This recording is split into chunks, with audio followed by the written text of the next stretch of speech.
नमस्कार दोस्तों। देश में पिछले कुछ समय से जो उथल पुथल मची है उसने हम सबका ध्यान खींचा है ना? शिक्षा व्यवस्था, परीक्षा में पारदर्शिता और पेपर लीक, इन मुद्दों को लेकर जंतर मंतर पर हजारों छात्रों और युवाओं ने एक ऐतिहासिक आंदोलन किया। और इसका नतीजा क्या हुआ? आखिरकार केंद्रीय शिक्षा मंत्री धर्मेंद्र प्रधान को इस्तीफा देना पड़ा और उनकी जगह ये भारी जिम्मेदारी प्रहलाद जोशी को सौंप दी गई है। आज के इस एक्सप्लेनर में हम इसी पूरे घटनाक्रम का बिना किसी राजनीतिक पक्ष के बिल्कुल निष्पक्ष विश्लेषण करेंगे, हर एक पहलू को गहराई से समझेंगे। लेकिन देखिए, आगे बढ़ने से पहले सबसे बड़ा और सीधा सवाल यही है, क्या सिर्फ शिक्षा मंत्री का चेहरा बदल देने से हमारी पूरी शिक्षा व्यवस्था बदल जाएगी? मतलब क्या एक राजनीतिक नेतृत्व में बदलाव से उन बुनियादी और एडमिनिस्ट्रेटिव कमियों का हल निकल जाएगा जो सिस्टम में एकदम गहराई तक घर कर चुके हैं? आइए सीधे तथ्यों के आधार पर इसे डिकोड करते हैं। चलिए जल्दी से देखते हैं कि आज हम क्या क्या कवर करने वाले हैं। सबसे पहले हम देखेंगे द कैटलिस्ट, विरोध और इस्तीफा, फिर नया नेतृत्व, उसके बाद सिस्टम की विफलताएं, फिर छात्रों की मांगे, सुधार और तकनीक, और आखिर में बात करेंगे सबसे बड़ी चुनौती की। तो शुरुआत करते हैं हमारे पहले पॉइंट से, द कैटलिस्ट यानी विरोध और इस्तीफा। सोचिए, एक नॉर्मल परीक्षा का दिन कैसे एक राष्ट्रीय आंदोलन में बदल गया। टाइमलाइन देखिए, 3 मई को नीट यूजी की परीक्षा होती है और लगभग तुरंत ही पेपर लीक के आरोप हवा में उड़ने लगते हैं। 6 जून आते आते यही गुस्सा जंतर मंतर पर एक विशाल प्रदर्शन में बदल जाता है। फिर 28 जून को जाने माने शिक्षा सुधारक सोनम वांगचुक भी अनिश्चितकालीन अनशन पर बैठ जाते हैं, जिससे इस मुद्दे को नेशनल अटेंशन मिल जाता है। और अंततः चौतरफा दबाव के चलते 25 जुलाई को शिक्षा मंत्री धर्मेंद्र प्रधान को अपना पद छोड़ना पड़ता है। 22 लाख, जी हाँ 22 लाख, ये कोई छोटा मोटा आंकड़ा नहीं है। ये उन मेडिकल छात्रों की संख्या है जिन्होंने इस साल नीट यूजी की परीक्षा दी थी। इतने सारे छात्रों और उनके परिवारों का भविष्य दांव पर लगा था। जरा उस मानवीय स्तर के बारे में सोचिए।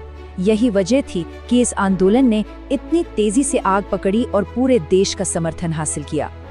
अब आते हैं हमारे दूसरे हिस्से पर, नया नेतृत्व यानी प्रहलाद जोशी। अब जरा पुरानी और नई लीडरशिप को कंपेयर करते हैं। धर्मेंद्र प्रधान ने 5 साल और 18 दिन तक इस मंत्रालय को संभाला, लेकिन नीट विवाद और नेशनल टेस्टिंग एजेंसी यानी एनटीए पर उठे सवालों के बीच उन्हें जाना पड़ा। अगर वो इस्तीफा नहीं देते तो सोचिए क्या होता। शायद आंदोलन और लंबा खिंचता, अदालत और संसद में बहस और तेज हो जाती। खैर, अब उनकी जगह धारवाड़ से सांसद प्रहलाद जोशी को शिक्षा मंत्रालय का अतिरिक्त प्रभार दिया गया है। ध्यान देने वाली बात यह है कि उनके पास पहले से ही उपभोक्ता मामले और नवीकरणीय ऊर्जा जैसे भारी भरकम मंत्रालय हैं। मतलब जिम्मेदारियों का बोझ बहुत बड़ा है। Point number 3, the core disease. आखिर सिस्टम में गड़बड़ी कहाँ है? देखिए, असल बात यह है कि बीमारी सिर्फ एक पेपर लीक तक सीमित नहीं है, जड़ें काफी गहरी हैं। रिपोर्ट्स बताती हैं कि एनटीए में स्टाफ की भारी कमी रही है और अंदर से ही पेपर लीक होने के आरोप लगे हैं। इसके अलावा परीक्षा प्रणाली में सुधार के लिए जो राधाकृष्णन समिति बनी थी, उसकी सिफारिशें लागू करने में भी बहुत देरी हुई।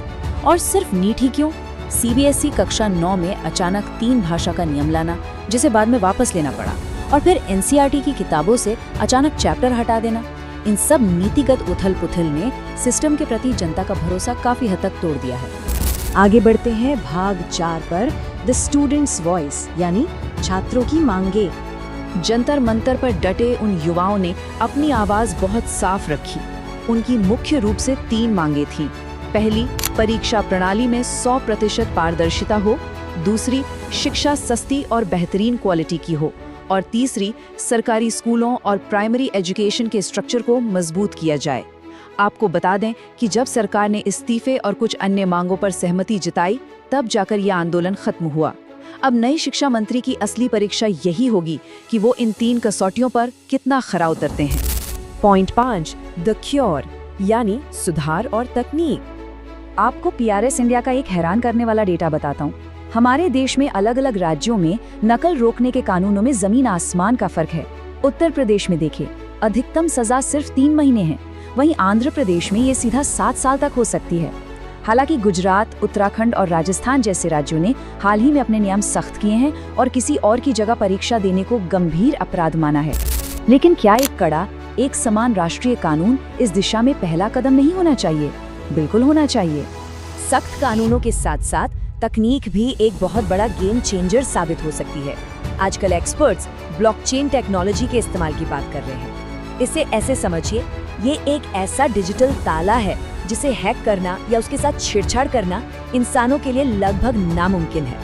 अगर प्रश्न पत्रों को ब्लॉकचेन के स्मार्ट कॉन्ट्रैक्ट्स का उपयोग करके एन्क्रिप्ट कर दिया जाए तो गणित के हिसाब से पेपर लीक को पूरी तरह से रोका जा सकता है। ये एकदम फुल प्रूफ सिक्योरिटी होगी। लेकिन ठहरिए, मशीन के पुर्जों की तरह सिर्फ कोई नई और फैंसी तकनीक ले आना ही काफी नहीं है। सिस्टम में लगातार सुधार की जरूरत होती है। जब तक प्रोग्राम की डिजाइनिंग सही नहीं होगी और ग्राउंड लेवल पर उसे ईमानदारी से लागू नहीं किया जाएगा, तब तक कोई भी टेक्नोलॉजी जादू की छड़ी साबित नहीं हो सकती। और ऐसा बिल्कुल नहीं है कि हम बड़े बदलाव नहीं कर सकते। निपुण भारत मिशन को ही देख लीजिए। ये इस बात का सॉलिड प्रूफ है कि जब सरकार और एनजीओ एक सही विजन के साथ मिलकर काम करते हैं तो 5 करोड़ यानी 50 मिलियन छात्रों के जीवन और उनकी बुनियादी शिक्षा में जबरदस्त सुधार आ सकता है। मतलब अगर नीयत साफ हो और नीति सही हो तो बड़े पैमाने पर बदलाव 100% मुमकिन है। और अब हम पहुंच गए हैं अपने आखिरी हिस्से पर, द अल्टीमेट चैलेंज, सबसे बड़ी चुनौती। तो दोस्तों, आज इस देश को किसी एक व्यक्ति विशेष से चमत्कार की उम्मीद नहीं है। उम्मीद है तो एक ऐसे सिस्टम से जो पूरी तरह निष्पक्ष, पारदर्शी और भरोसेमंद हो। लोकतंत्र में शांतिपूर्ण आंदोलनों की ताकत तो हमने देख ली, लेकिन नए मंत्री की सफलता सिर्फ कुर्सी पर बैठने से तय नहीं होगी। ये इस बात से तय होगी कि वह छात्रों का टूटा हुआ विश्वास कैसे वापस लाते हैं और पेपर लीक को रोकने के लिए कितने कड़े कदम उठाते हैं। तो सवाल वहीं का वहीं है और मैं ये सवाल आपके लिए छोड़ता हूँ। क्या आपको लगता है कि सिर्फ एक मंत्री बदल देने से वाकई बदलाव आएगा, या फिर हमें पूरे के पूरे एजुकेशन सिस्टम को जड़ से सुधारने की जरूरत है? आपकी जो भी राय हो नीचे कमेंट्स में जरूर बताइएगा।